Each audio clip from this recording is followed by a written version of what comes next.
Assalamualaikum warahmatullahi wabarakatuh. Bismillahirrahmanirrahim. Alhamdulillahilladzi ja'alana min ummati sayyidil anbiya'i wal mursalin wa hadana ila tariqati khatmil awliya'i muhammadiyyin. Asyhadu an la ilaha illallah wahdahu la syarika lah wa asyhadu anna sayyidana wa maulana nabiyyana Muhammadan abduhu wa rasuluhu la nabiyya wa la rasula ba'dah. Allahumma salli ala sayyidina Muhammadin al-fatih lima ughliqa wal khatim lima sabaq nasir al-haqqi bil haqqi wal hadi ila siratikal mustaqim wa ala alihi haqqa qadrihi wa miqdarihi al-'azim. Amma ba'd, fa ya ibadallah, usikum jami'an wa nafsi bi taqwallah wa bi ta'ati Rasulillah sallallahu alaihi wasallam faqad faza al-muttaqun. Rabbi shrah li sadri wa yassir li amri wa hlul 'uqdatam min lisani yafqahu qawli. Alhamdulillah, bersyukur kita kepada Allah Subhanahu wa taala yang dimana pada sore hari ini kita semua bisa berkumpul kembali dalam rangka untuk mengkaji salah satu kitab yang mana kitab sekarang yaitu kitab yang baru, yaitu kitab Uqudul-Jen karya Al-Alamah Syekh Muhammad Nawawi Al-Bantani, yang mana kitab ini menjelaskan tentang rumah tangga. Mudah-mudahan dengan kita mengkaji kitab ini, kita semua dijadikan oleh Allah Subhanahu wa taala menjadi orang-orang yang istiqomah di jalan Allah Subhanahu wa taala. Rumah tangga kita menjadi rumah tangga yang sakinah, mawaddah, warahmah, yang diridhoi oleh Allah Subhanahu wa taala, juga dicintai oleh Rasulullah sallallahu alaihi wasallam. Amin ya rabbal alamin. Salawat dan salam senantiasa kita curah limpahkan kepada suri tauladan kita, panutan kita, yaitu Habibuna wa Nabiyuna Muhammad sallallahu alaihi wasallam, kepada para keluarganya, para sahabatnya, dan mudah-mudahan kita semua menjadi umat kecintaan dan kebanggaannya Rasulullah sallallahu alaihi wasallam. Amin ya rabbal alamin. Baiklah ibu-ibu rahimakumullah, kita mulai kajian kita Uqudul-Jen ini, yang mana kitab ini dengan judul Uqudul-Jen fi bayani huquqiz zawjaini, ta'alif al-fadil Syekh Muhammad bin Umar Nawawi, ala risalati fi dzalika li ba'din nasihin nafa'allahu bihi amin. Jadi kitab ini judulnya kitab Uqudul-Jen. Bismillahirrahmanirrahim. Qala al-musannifu rahimahullahu ta'ala amin. Bismillahirrahmanirrahim. Qala al-fakiru ila rahmatir rabbil ghaffar Muhammad al-mu'tarifu bil awzari bassarahullahu uyuba nafsihi wa ja'ala yawmahu khairan min amsihi. Telah berkata seorang yang amat sangat membutuhkan ila rahmatir rabbil ghaffar, kepada rahmat Allah Subhanahu wa taala yang Maha Pengampun, yaitu yang bernama Muhammad. Maksudnya Muhammad di sini ya Syekh Muhammad Nawawi. Nah, ini kalimat ini merupakan kalimat yang amat sangat tawadhu yang disampaikan oleh beliau. Jadi beliau itu mengatasnamakannya al-fakir, orang yang amat sangat membutuhkan. Nah, jadi ini kalimat tawadhunya. Nah, ini biasa disampaikan oleh para alim dan ulama yang biasanya ketika mengarang kitab itu beliau-beliau para ulama salafun saleh itu selalu menonjolkan yang namanya sifat tawadhu. Jadi sifat tawadhu ini merupakan bagian yang penting utamanya di dalam kehidupan kita. Jadi tawadhu ini sifat yang mesti kita punya semua. Jadi kita merendahkan diri kita di hadapan orang, nggak merasa paling benar, nggak merasa paling hebat, nggak merasa paling kaya, nggak merasa ini, nggak merasa itu. Tapi tawadhunya yang ditonjolkan. Nah, padahal sekelas Syekh Nawawi Al-Bantani, ya beliau seorang alamah, seorang ulama besar yang karya-karyanya juga banyak tersebar, utamanya di pesantren-pesantren yang ada di Indonesia. Salah satunya ya kitab ini. Kitab ini meskipun kitabnya singkat, ringkas ya, cuma berapa halaman? Ini Anda dapat 22 halaman, tapi isinya Masya Allah ini mencakup permasalahan rumah tangga. Nah, itu salah satu bentuk tawadhunya. Jadi namanya beliau itu Muhammad bin Umar Nawawi Al-Bantani. Ya, beliau aslinya orang Banten. Nah, jadi beliau itu juga aslinya orang Banten, tapi ya beliau ulama internasional. Dulu ya beliau mengajar di Masjidil Haram, seorang ulama besar karena kealimannya. Biasanya orang-orang atau ulama-ulama di kita Indonesia itu dulu-dulu banyak yang sering mengajar di Masjidil Haram karena keilmuannya luar biasa. Salah satunya ya Syekh Nawawi Al-Bantani ini. Jadi beliau itu amat sangat membutuhkan terhadap kasih sayang Allah Subhanahu wa taala, yang mana Allah itu zat yang Maha Pengampun. Al-Mu'tarifu bil Auzari, yang mana beliau itu merasa ya beliau banyak dosa.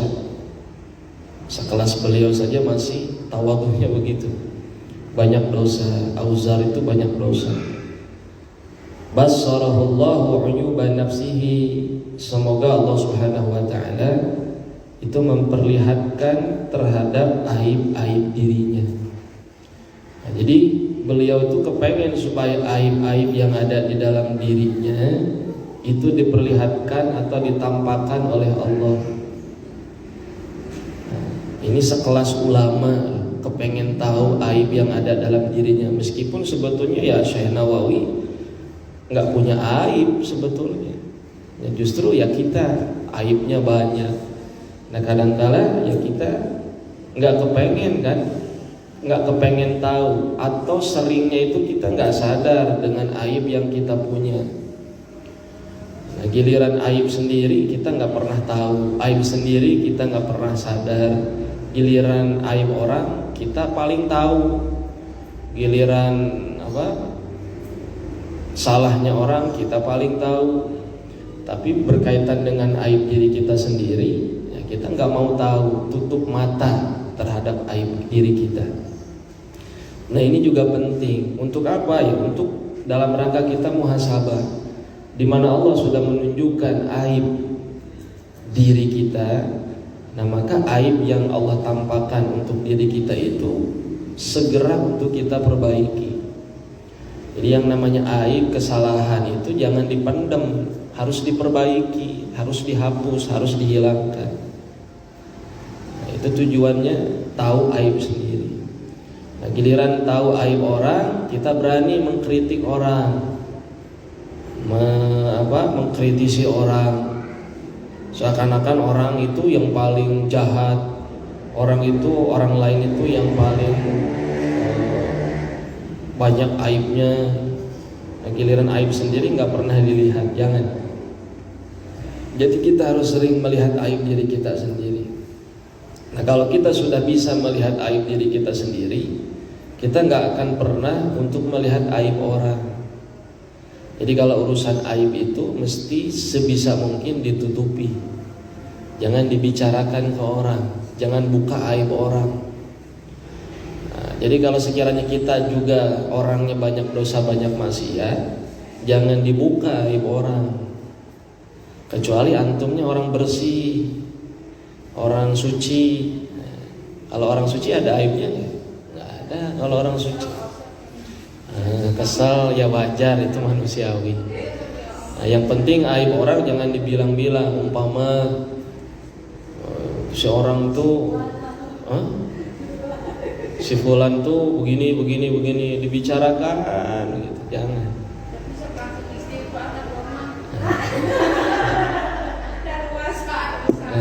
Jadi harus iya bagus begitu. Nah, karena urusan aib itu ngeri.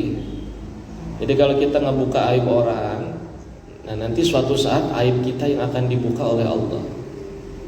Urusan aib itu ngeri. Hatta umpama kita punya kawan, punya sahabat, dia itu bezina, nggak boleh dibilang-bilang, oh si fulan tuh zina loh, dia tuh sudah zina sama si anu, dibilang, ya tutup. Nah, biasanya kan ibu-ibu kan sering kan. Jadi ibaratnya kalau sudah ngumpul nggak ngomongin orang kayak kurang bumbu begitu. Kesel, si fulan kio. Kecuali dalam rangka menasehati, dalam rangka mengingatkan kalau sebatas dia itu tidak ada solusi, ngan saukur ngomongkeun jangan. Nah tujuannya kita itu menasehati itu karena kita sayang sama orang tersebut. Nah itu boleh kalau begitu. Dan itu pun bolehnya itu hanya kepada orang tertentu, utamanya orang yang berilmu, yang dia bisa memberikan solusi. Kalau hanya sebatas membicarakan dia nggak ngasih solusi, ya buat apa kita ngasih tahu. Termasuk dalam urusan rumah tangga juga nggak boleh lemes gitu. Jeung salaki keur pasea bebeja curhat. Nah itu juga mesti diperhatikan. Kecuali dalam rangka nyari solusi. Dalam rangka nggak nyari solusi jangan. Oh salaki orang teh geuningan bangor, salaki orang teh geuningan ganjen. Nah itu aib suami jangan dibuka, ditutup. Hatta mertua sendiri, hatta orang tua sendiri nggak boleh. Hati-hati, jangan sering curhat sama orang tua urusan rumah tangga. Sama orang tuanya ngomong, ini kan orang tua saya. Enggak boleh. Orang tua nggak ada hak untuk ikut campur urusan rumah tangga anaknya. Tutup urusan rumah tangga. Apalagi sama orang lain, sama orang tua sendiri saja nggak boleh cerita. Nah, makanya hati-hati ya. Jangan sering lemes cerita urusan rumah tangga yang tidak bisa memberikan solusi.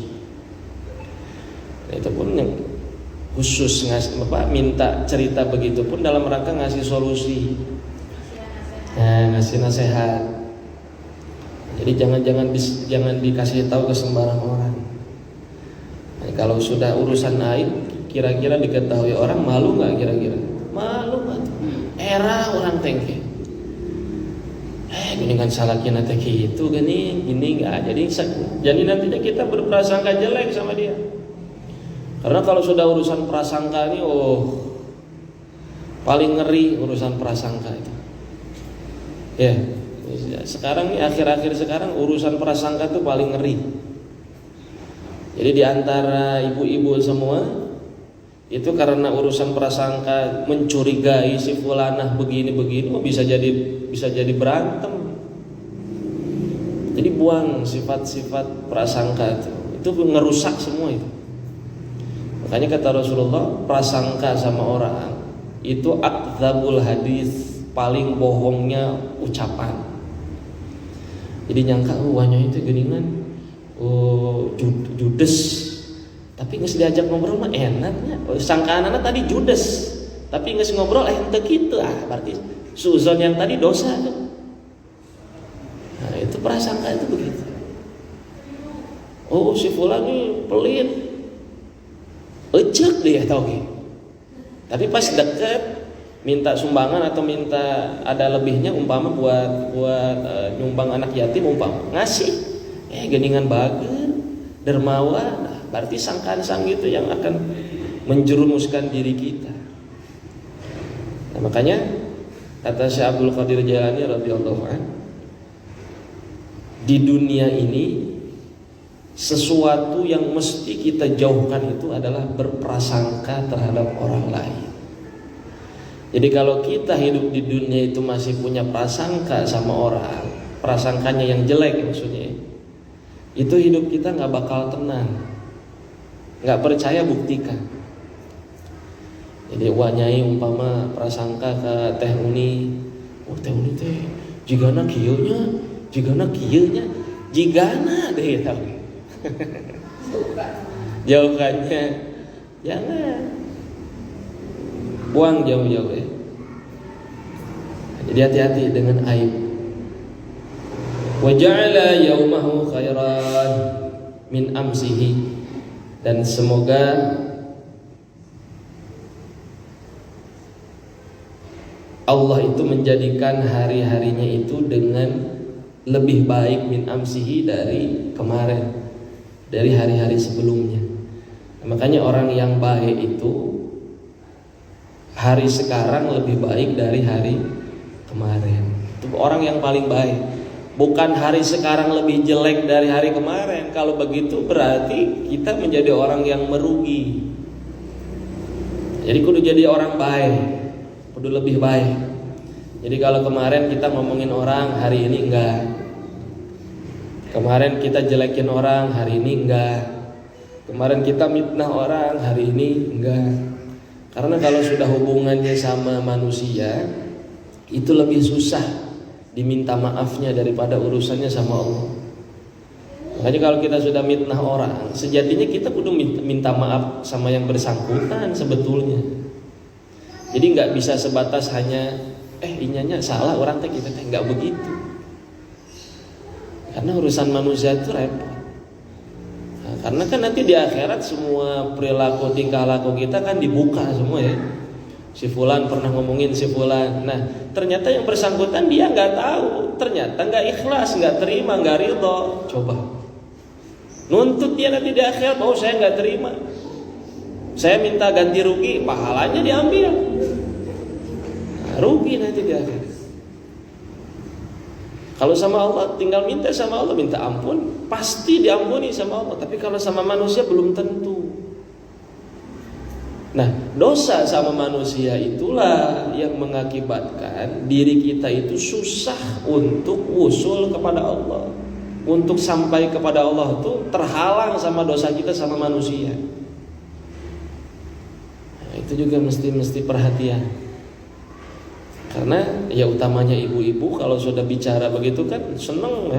Ngobrol tuh ngarumpi itu paling seneng. Makanya ada kan rumpi di TV kan ya. Yang jadi presenternya laki atau perempuan? Perempuan.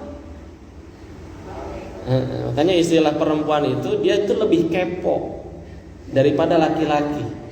Kalau laki-laki itu ya masa bodoh. Kalau perempuan tuh kadang-kala sok di teangan lebih ke jero-jero. Saking hayang nyaho. Itu juga mesti perhatian. Jadi hari sekarang harus lebih baik dari hari kemarin. Jadi kita harus terus berbenah, saling ingetin. Makanya pentingnya grup begitu tuh. Jadiin manfaat, masalah. Jangan sebatas hanya ngirim stiker. Jangan sebatas hanya ngalantur. Bagus ada program harian. Bagus. Berawal-awal mungkin nggak suka atau berawal-awal mungkin jika dipaksa. Tapi kalau sudah menjadi kebiasaan ya enak nanti jalaninnya. Awal-awal dipaksa nggak enak, nggak nyaman ya mungkin itu biasa. Terus stiker-stikernya juga hati-hati juga ya, jangan ngelanggar syariat. Stikernya ulah lebih ke vulgar jangan. Kalau stiker-stiker mandra, kadang-kadang sering ya. Stiker-stiker mandra, stiker hati-hati juga ya. Mesti dijaga. Grup itu jangan sebatas hanya obrolan yang tidak manfaat, tapi isi dengan yang manfaat. Penting. Jadi saling ingetin. Jadi kalau kita diingetin orang, itu harus terima. Jangan sedih, jangan sakit hati. Nah, itu harus diterima. Jadi kalau kita nerima nasihat orang, berarti kita tuh ciri orang baik. Di orang nasihatin kita nih, alhamdulillah terima kasih udah diingatkan. Ciri orang baik. Tapi kalau diingatkan ngamuk, sakit hati, wah hati-hati. Oh mana juga nu, kadang-kadang kan lamun anu merenya sok gitu ya. Kadang-kadang mana merenya orang juga nu nya, we manehna bener. Geus ieu, geus itu, geus ieu, geus itu, kalah leuwih parah nyarekan. Jangan terima dengan lapang dada. Ya terumasanya harus belajar menata hati. Menata hati itu paling sulit. Menata hati, menata emosi. Nah, itu perkara yang paling sulit. Nah, jadi saling ngingetin itu penting begitu ya. Nah, makanya Anda sering ngingetin di antara utamanya nih yang suka ngaji ke Al-Fatih, upayakan jangan gampang sakit hati sama kawannya sendiri. Adapun dia melakukan salah, maaf yang dikedepankan. Jangan sakit hati yang dikedepankan. Namanya juga manusia. Kita bergaul begini tuh, nggak bisa selamanya kita benar terus tuh, nggak bisa. Diingatkan. Nah pentingnya kita kumpul-kumpul di majelis itu begitu fungsinya, saling ingetin di mana seseorang atau kawan kita atau sahabat kita salah. Jangan jadi sakit hati terus jadi nggak datang lagi ke majelis, jangan. Nah kalau begitu berarti kita menjauhi kebaikan. Nah, semua majelis siapapun itu semuanya hakikatnya majelis itu mengajak kebaikan. Nggak ada majelis itu ngajak kejelekan tuh, nggak ada. Emang ada pernah dengar di satu majelis, ulah datang ke majelis itunya ayat. Lamun bising ayat buru-buru jauhan, lamun anu kaos gitu. Berarti majelis lain majelis mengajak kebaikan, kaos. Majelis mengajak permusuhan. Nah, hati-hati. Alhamdulillahi kama yanbaghi lahu wassalatu wassalamu ala sayyidina Muhammadin wa alihi wa sahbihi adada kulli ma'lumillah. Segala puji hanya milik Allah Subhanahu wa taala, yang mana seharusnya pujian itu hanya untuk Allah Subhanahu wa taala. Waalaikumsalam.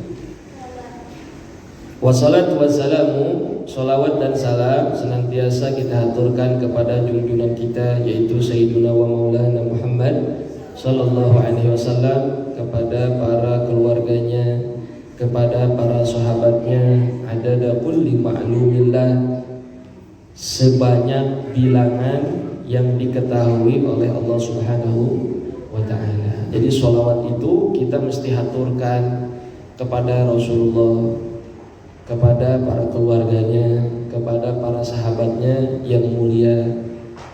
Jadi sholawat itu adalah satu amalan yang amat sangat penting untuk akhir zaman sekarang. Nah, jadi ketika kita akan bersolawat kepada Rasulullah, sebelum kita bersolawat, kita mesti memunculkan dulu yang namanya rasa mahabbah. Jadi rasa cinta dulu kita mesti tampilkan. Jadi jangan sampai kita bersolawat kepada Rasulullah, kita nggak tahu Rasulullah itu siapa ya, Nabi itu siapa ya. Jangan. Jadi kita mesti munculkan dulu rasa mahabbahnya sama Rasulullah. Cari tahu Rasulullah itu siapa sih, Nabi Muhammad itu siapa ya. Cari tahu. Supaya apa? Supaya mahabbahnya muncul. Karena berapa banyak orang dia bersolawat kepada Rasulullah, nggak ada rasa mahabbahnya.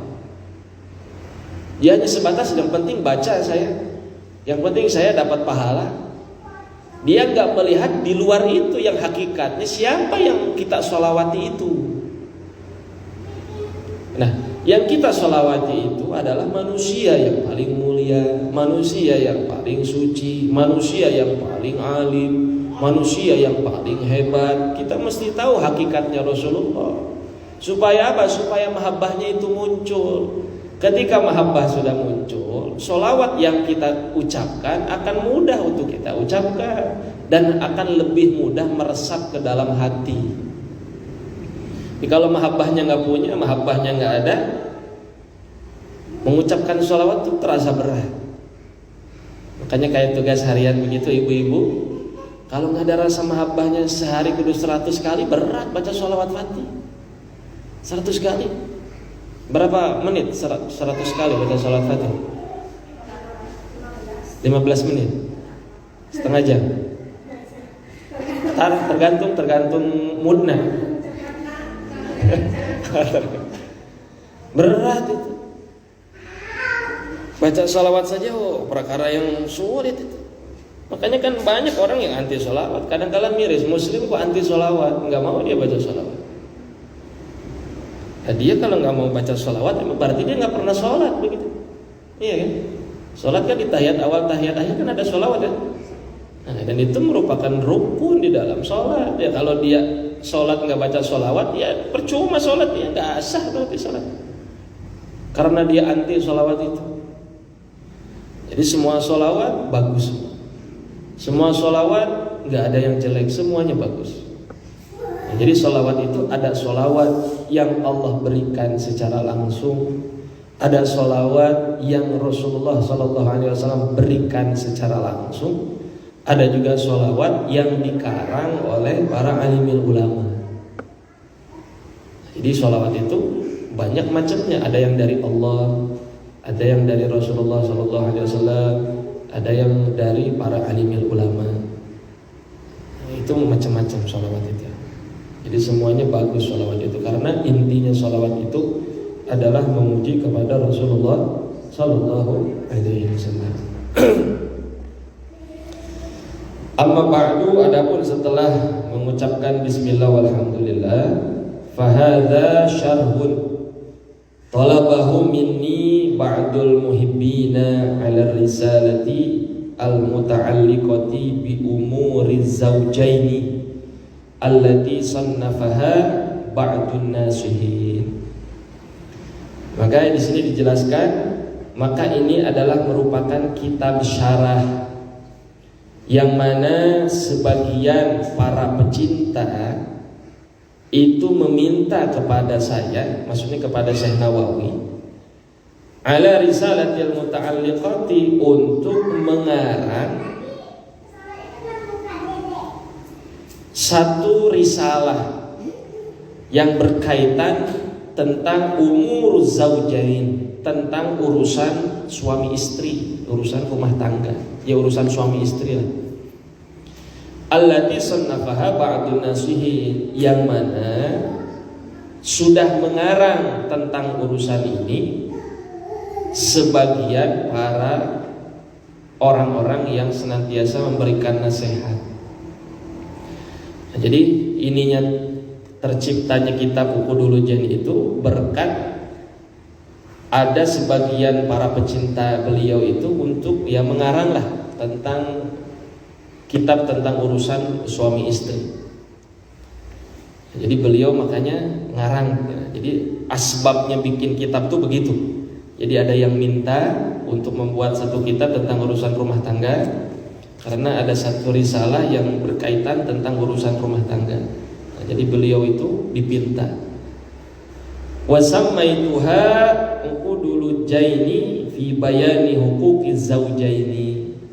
Dan saya menamai kitab ini judulnya Uqudul Jaini fi bayani huquqiz zaujaini. Jadi nama kitabnya itu Uqudul Jain fi bayani huquqiz zaujaini. Jadi artinya itu uqud itu ikatan atau ya kalung, kayak kalung, tahu kan? Kalung itu kan disebut ikatan ya. Nah, Uqudul Jain bukan ikatan cinta. Ini ikatan perak. Jadi Uqudul Jain, Lujain itu perak, ini isim tasgir kalau nggak salah, Lujain itu. Jadi perak, ikatan perak, fi bayani huquqiz zaujaini, di dalam menjelaskan tentang hak-hak suami istri. Itu judulnya itu. Wa arju minallahi ta'ala al-i'anata wal ikhlasa wal qabula wan naf'a bihi bijahi sayyidina Muhammadin wa azwajihi wa dzurriyyatihi wa hizbihi. Dan saya memohon berharap kepada dari Allah Subhanahu wa taala al-i'anah, yaitu sebuah pertolongan, wal ikhlas dan keikhlasan, wal qabul dan penerimaan, wan naf'a dan kemanfaatan. Terus sekelas ulama kalau mau bikin kita begitu, minta dulu petunjuk sama Allah supaya diberikan pertolongan, diberikan keikhlasan, diberikan penerimaan, diberikan kemanfaatan. Itu saking pentingnya kita tuh punya hubungan yang dekat sama Allah tuh begitu. Jadi setiap tindak tanduk tingkah kita itu mesti selalu memohon kepada Allah. Mau yang berat ke, mau yang enteng ke, mau yang sulit, mau yang gampang, minta sama Allah. Jangan sungkan-sungkan. Allah tuh paling senang kalau dipinta sama hamba. Jadi orang yang sombong tuh orang yang gak mau minta doa sama Allah. Dia seakan-akan, wah tenanglah, orang teh hirup di alam dunia teh geus ditakdirkeun, geus ditangtukeun. Teu kudu doa ge teu nanaon da anu pastina terjadi pasti terjadi. Jangan doa sama Allah. Meskipun ya semua takdir semua makhluk itu sudah ditentukan sama Allah, tapi doa itu penting. Doa itu menjadi senjata bagi orang-orang yang beriman. Makanya kudu sering banyakin doa sama Allah, jangan bosan. Beliau meminta kepada Allah tadi pertolongan, keikhlasan, penerimaan, kemanfaatan bijahi sayyidina, dengan keagungan Rasulullah sallallahu alaihi wasallam, juga keagungannya para istri-istrinya, wa dzurriyyatihi dan para keturunannya, wa hizbihi dan orang-orang yang setia dengan Rasulullah sallallahu alaihi wasallam. Wa ahdaitu dzalika lil walidaini rajiyan min Allah taala ghufrana dzunubihima. Dan juga saya hadiahkan kitab ini, pahalanya maksudnya, untuk lil walidain, untuk kedua orang tua. Seraya saya itu mengharap kepada Allah Subhanahu wa taala ghufrana dzunubihima, supaya Allah mengampuni dosa kedua orang tua. Wartifa'a darajatihima, juga semoga Allah itu meninggikan derajat kedua orang tuanya. Annahu ta'ala wasi'ul maghfirati wa arhamar rahimin. Wa arhamur rahimin. Sesungguhnya Allah Subhanahu wa taala itu adalah zat yang maha luas pengampunannya, dan juga zat yang maha penyayang di antara orang-orang yang penyayang. Jadi kalau kita banyak dosa, banyak maksiat, minta sama Allah, karena Allah itu zat yang maha pengampun. Jadi jangan ada sungkan, oh dosa saya kan sudah banyak, terlalu banyak, sampai kalau dicelupkan di dalam lautan nggak cukup umpama karena dosa kitanya terlalu banyak. Enggak, minta sama Allah, minta maaf, minta ampun. Makanya bagusnya kita sudah dosa itu buru-buru taubat, jangan diengkengke, jangan dinanti-nanti atau ditabung dulu. Nah, beda tabung duit sama tabung dosa. Tabung dosa mah kudu buru-buru dipice, ulah digugunduk. Nah kalau tabung duit, nah, beda lagi. Kalau tabung duit ditabung bagus, tapi kalau tabung dosa jangan. Buru-buru dibuang dosa, minta ampun sama Allah. Jadi kalau sudah dosa, astagfirullah ya Allah, ampuni, maafkan saya ya Allah. Osok itu tuh, osok kaliwat atau osok benar, buru-buru, boleh digunduk. Qala musannifu syakarallahu sa'yahu. Telah berkata musannif Syekh Nawawi, yang mana beliau bersyukur kepada Allah Subhanahu wa taala sa'yahu, akan usaha untuk mengarang kitab. Bismillahirrahmanirrahim, dengan mengucap bismillahirrahmanirrahim. I'lam annal basmalata katsiratul barakati. Nah, jadi beliau itu bersyukur kepada Allah atas usaha untuk mengarang kitab ini, dimulai dengan mengucapkan bismillahirrahmanirrahim. Maka kemudian beliau mengatakan, ketahuilah Sesungguhnya kalimat basmalah itu kasiratul barakati, banyak keberkahannya. Nah, jadi kita kalau mau berbuat baik, melakukan sesuatu yang baik, dimulai dengan basmalah, dengan bismillah. Penting itu. Nah, jadi kalau kita mau melakukan sesuatu yang baik, diucapkan, diawali dengan bismillah, nanti ada keberkahan buat diri kita. Kalau buat maksiat nggak pakai bismillah ya. Nah, jangan berani-berani pakai mau dosa maksiat, bismillah dulu. Mau nyolong bismillah, reng madog motor bismillah lah, udah bisa panggih teh. Ya nggak ada bismillah. Sesuatu yang itu buat maksiat nggak ada, nggak boleh. Man dzakaraha hasalalahul ma'mun. Siapa orang yang dia itu selalu menzikirkan, mengucapkan bismillah, hasalalahul ma'mun, maka akan hasil cita-citanya. Jadi kalau kita mau hasil maksud, hasil cita-cita, hasil tujuan, dawamkan tuh bismillah, kalimat bismillah, basmalah, dawamkan, zikirkan. Jadi kalau mau maksud, hasil maksud, cita-cita, tujuannya. Wa man wasaba 'alaiha huziya bil qabuli. Dan siapa orang yang dia itu menekuni untuk membaca basmalah, huziya bil qabul, maka akan diterima oleh Allah Subhanahu wa taala. Jadi kita tekun baca bismillah, diwiridkan. Nah itu Allah akan menerima segala apa yang kita minta. Kila dikatakan annal kutubah al-munazzalati, sesungguhnya kitab-kitab yang sudah diturunkan, minas samai, dari langit, ilal ardi, menuju ke bumi, itu mi'atun wa arba'atun, ada 100, mi'ah 100, arba'atun 4, berarti 104. Jadi kitab-kitab yang sudah diberikan Allah, yang sudah diturunkan oleh Allah ke muka bumi itu ada 104 jumlah kitabnya. Suhufun syitha situna.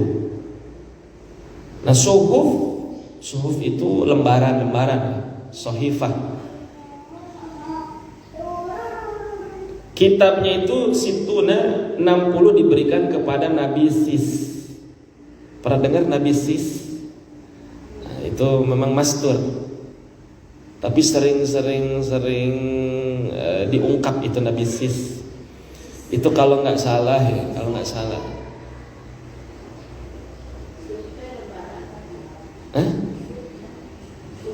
Suhuf lembaran, sohifah, suhuf tuh ya lembaran, jamaknya sohif, dari lafaz sohifah.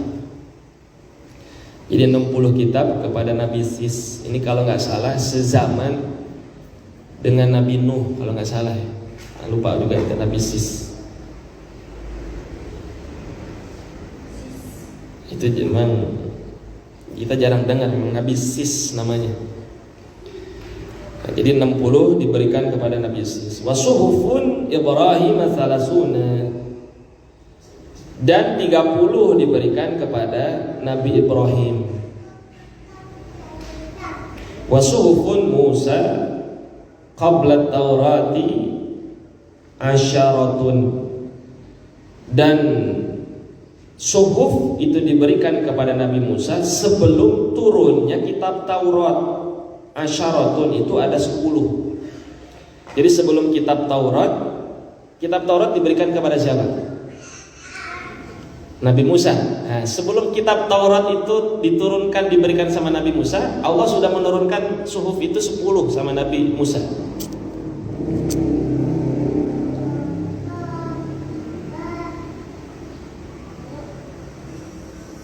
Wat Tauratu wal Injilu waz Zaburu wal Furqan. Nah, jadi kitab Taurat, kemudian kitab Injil, kitab Zabur, wal Furqan, dan kitab Al-Furqan. Al-Furqan itu Al-Quran.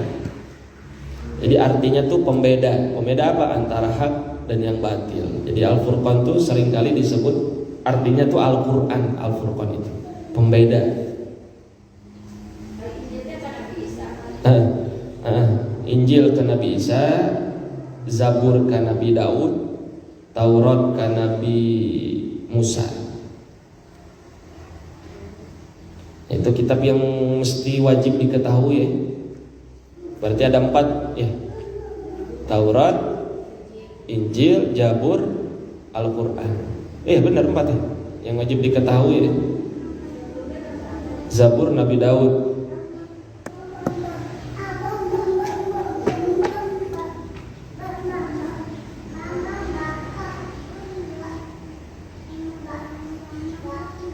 Wa ma'ani kullil kutubi majmu'atun fil Qur'ani.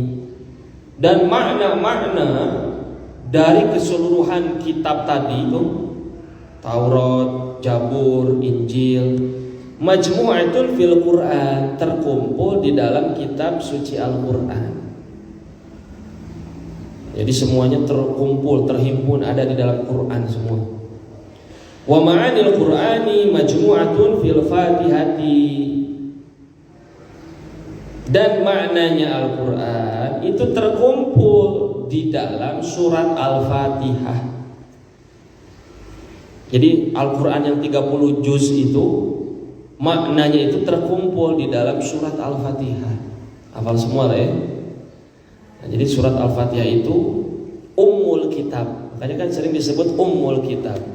Ibunya kitab, intinya kitab Al-Quran itu ya Al-Fatihah. Wa ma'anil Fatihati majmu'atun fil basmalati. Dan maknanya surat Al-Fatihah itu terkumpul di dalam kalimat basmalah. Jadi maknanya surat Al-Fatihah itu terkumpul di dalam kalimat basmalah. Bismillahirrahmanirrahim. Kabayang teh kira-kira makna anu 30 juz ayana dinu Al-Fatihah. Maknana Al-Fatihah ayana dina lafaz basmalah. Bismillahirrahmanirrahim terhimpun dinu kalimat sakitu wungkul. Urang makan nyaona sakitu wungkul ya enak gitu, wungkul gitu. Padahal mau dipedar ngajelaskan bismillah, mau beres sa umur hirup kayak.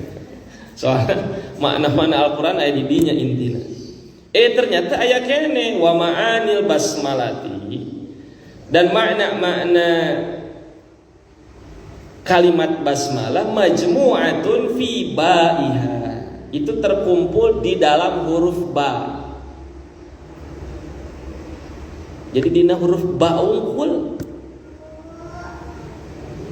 Bismi kan ngan hijinya ba dina bismillahirrahmanirrahim ngan hiji dina huruf ba. Kabayang teu? Teu.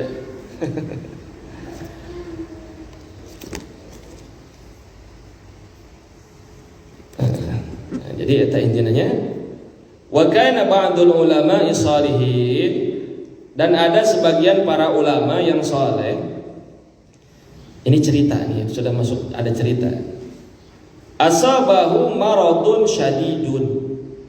Nah, jadi ada seorang ulama, beliau itu sedang tertimpa sakit keras.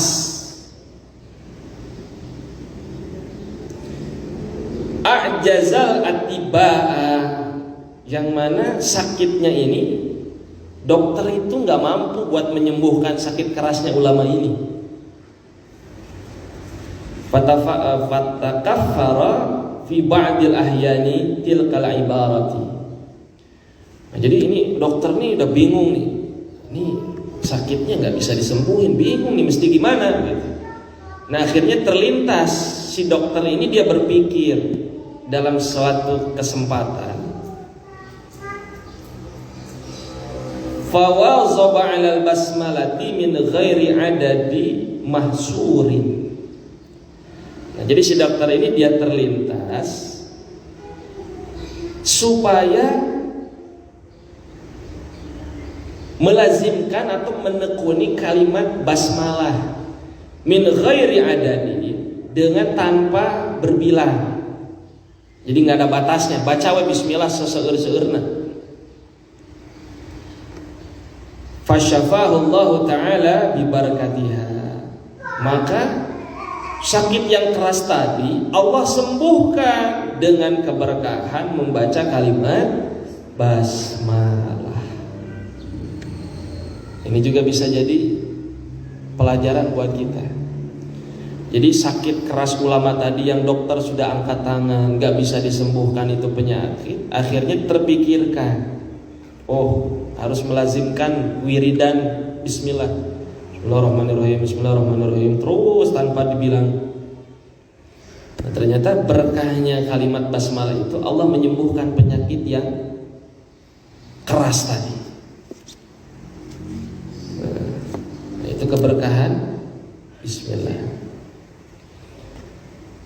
Wa hukiya anna imra'atan kana laha, cerita lagi itu selesai ceritanya tadi ya. Nah, jadi bismillah itu bisa menjadi obat bagi penyakit keras. Nah, kalau kita punya penyakit nggak sembuh-sembuh, baca bismillah. Wiridkan. Yakin, minta sama Allah berkahnya kalimat basmalah, sembuh penyakit saya. Sembuh penyakit hati saya. Sembuh tingkah laku saya yang jelek, terus begitu niatin, pakai niat. Terus diceritakan annam ra'atan kana laha zaujun munafiqun.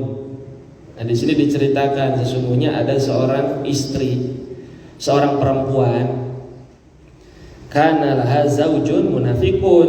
Nah, ini si perempuan ini dia punya suami munafik. Tahu munafik kan?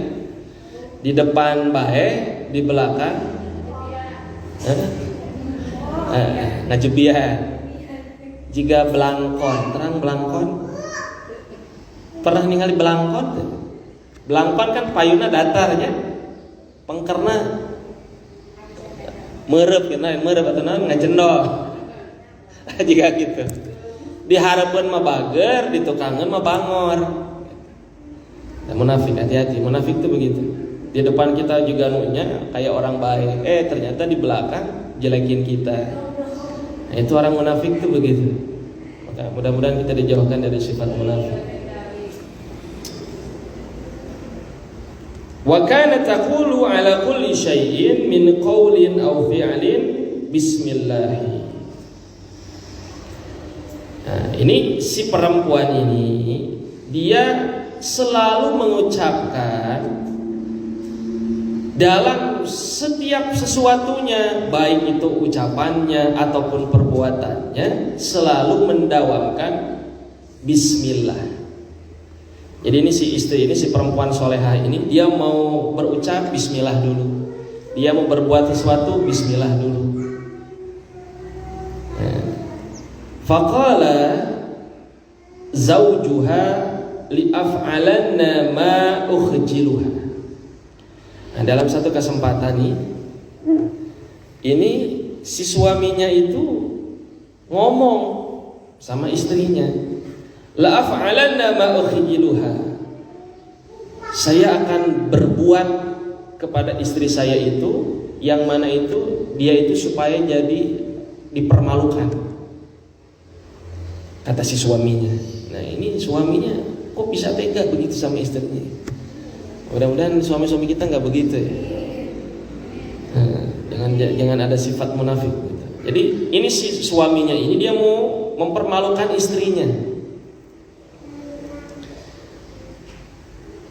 Fadafa'a ilaiha surratun. Maka si suaminya ini dia menyerahkan sesuatu kepada istrinya, surratun. Itu ya bahasa gampangnya dompet lah, dompet isinya duit. Gepokan lah umpama begitu, nggak dijelasin sih di sini. Dompet gepokan, kira-kira lamun orang dititipkan ku salakina ibu-ibu atoh tuh kira-kira. Wah atoh, coba gepokanana lain 2000-an, beureum kabeh. Oh atoh. Wa qala ihfaziha, maka suaminya tuh bilang ihfaziha, simpen ya, jaga ya. Jaga dompetnya. Fawadu'atha, maka kemudian si istrinya ini dia menyimpan dompetnya itu fi mahallin, di dalam satu tempat. Wa ghatatha, maka kemudian dia simpan istrinya itu si dompetnya itu di satu tempat, kemudian dirapihkan, disimpan nanti. Faghafalaha, ternyata si suami punya niat jelek, niat busuk sama istrinya. Faghafalaha, maka ketika istrinya itu dia dalam keadaan lupa. Nah berarti lamun kawas gitu si suaminya terangan ke istrinya nyimpenna di mana. Terangan berarti. Jadi diintai ke si istrinya nyimpen dompetnya di mana kan. Diintai, dimata-matai. Nah maka tatkala tos hilapeun we kitu nya. Wa akhadha surrata wa ramaha. Nah maka si suami ini dia mengambil dompet tadi yang disimpan sama istrinya. Wa akhadha surrah, nah, maka kemudian mengambil dompet yang disimpan istrinya. Wa ramaha,